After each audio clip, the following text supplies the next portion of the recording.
The fate of the planet Eliss, and perhaps the galaxy itself, rested on the shoulders of one man, Arca. He was called to Eliss by Kira after his confrontation with Arcadia. Now, with overall command of the Republic's forces on this besieged world, he faced his greatest challenge yet.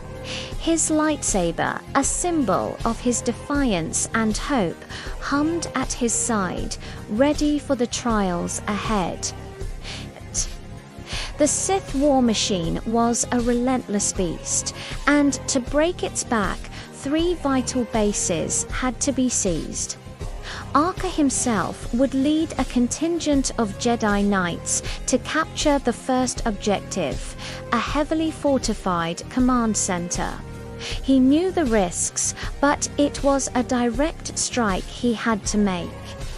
Meanwhile, 2 of his most trusted allies prepared for their own missions. Kira Arcus, anchor in the storm, her laser swords always by her side. She was a whirlwind of controlled chaos on the battlefield. Alongside her was Gale, her best friend and loyal protector, whose calm demeanor hid a deep well of power channeled through her single blue lightsaber. Together, Kira and Gale would command a force of Republic troops to secure the second base, a critical supply depot. The third target, a communication hub, was assigned to the stoic and powerful Sangheili warriors.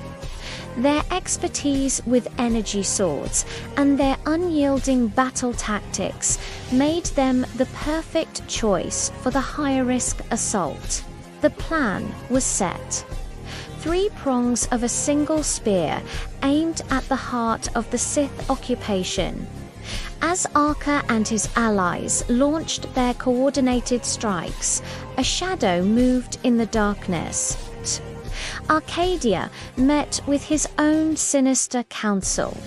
With him were the apprentice, a cruel and sinister young man, with a burning red lightsaber, his face a mask of arrogant cruelty, and the Spaymaster, his older sister, a woman whose own twin red sabers marked her as a deadly duelist. Arcadia was perplexed. He had personally engineered Arca's previous downfall, a trap designed to be inescapable. How did he survive my glass cannon?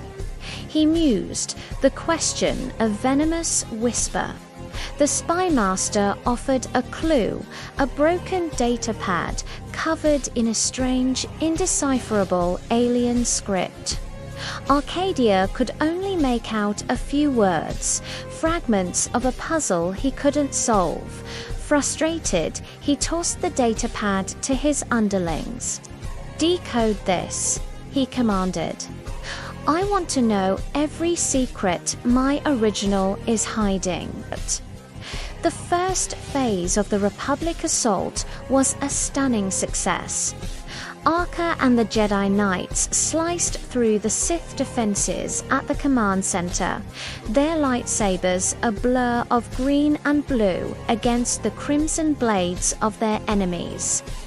They secured the base with minimal losses, a testament to Arca's leadership. Miles away, Kira and Gale's forces overwhelmed the supply depot, cutting off a vital lifeline for the enemy. The Sangheili, in a brutal but effective charge, silenced the communications hub, plunging the local Sith command into chaos. For a moment, a fragile victory felt within their grasp. The bases were theirs. Back at the newly established command post, the adrenaline of battle began to fade. Arca, needing a moment to clear his head, was walking down a corridor when a door slid open. He stopped short. Kira was just coming from the refresher, a towel loosely draped over her Arka's face flushed, and he immediately turned away. "My apologies, Kira. I didn't mean to," he stammered. But Kira just smiled, a playful glint in her eyes. "Relax, Commander," she said, her voice a low purr. "Nothing I'm not proud of." She stepped closer, her presence filling the hallway. Arka found himself unable to move as she reached past him and, with a soft click, locked the door. The brief moment of peace was shattered. Within hours, the Sith, enraged and reorganized, launched a furious counterattack. The Sangheili at the third base bore the brunt of the initial assault.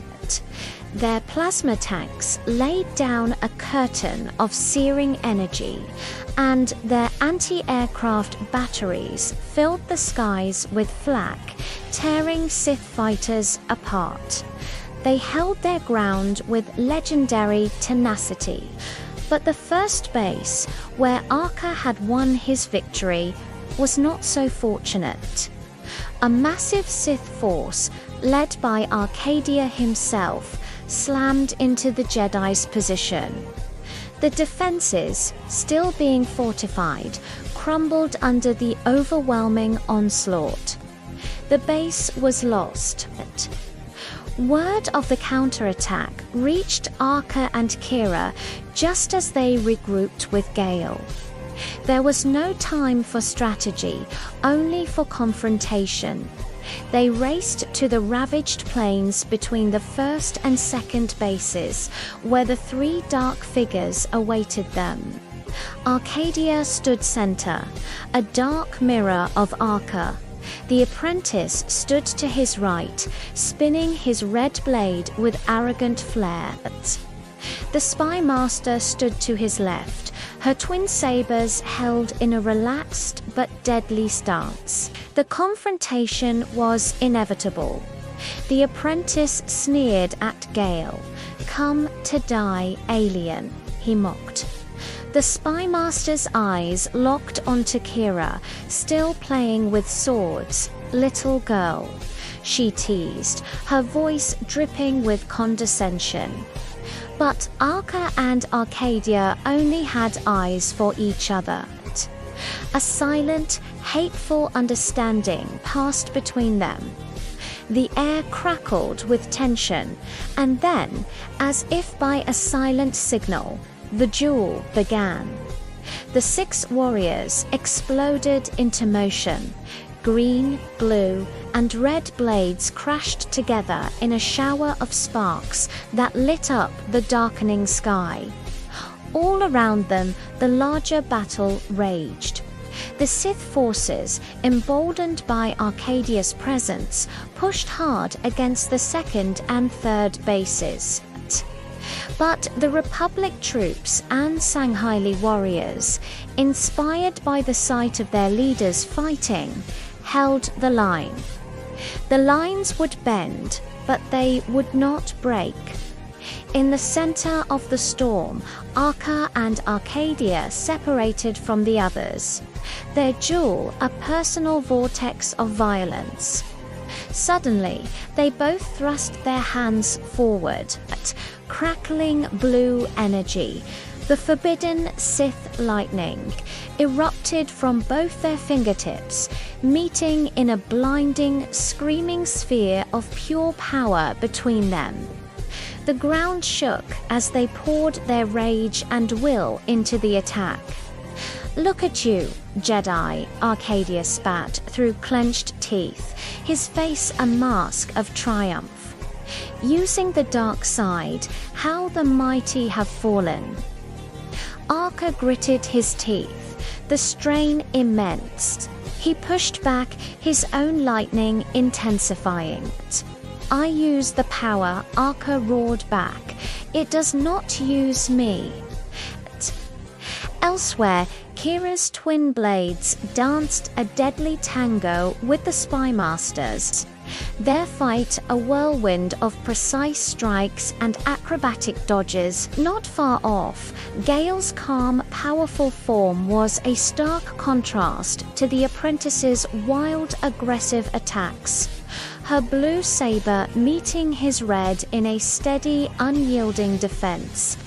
The battle for Eliss's and for their very souls had reached its zenith. Thank you for watching.